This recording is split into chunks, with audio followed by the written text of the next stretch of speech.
India will soon become the largest populated country in the world.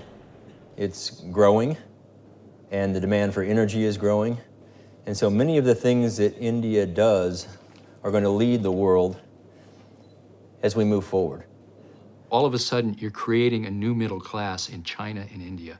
That's hundreds of millions of people who don't yet have cars, but know what cars are and know they want them.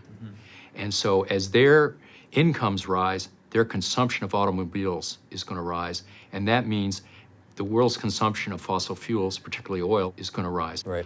But also their demand for electricity is going to grow. One of the scariest statistics I've heard in the time I've been in this job was told to me by an Indian energy official. He said, you know, we have 600 million people in this country without access to electricity today. Can you imagine providing what the challenge is? That's 2 United States. Can you imagine providing electricity for 2 United States? And they want to do it in the next, 20 to 30 years. And they'll be adding population at the same time. So, and that's going to be coal. In 2 or 3 decades, the energy demands of India and China are expected to exceed those of the U.S. and all European countries combined. In terms of the carbon emissions, the U.S. will soon be a minor player in this. Most of the carbon emissions will be coming from China, India, and the developing world.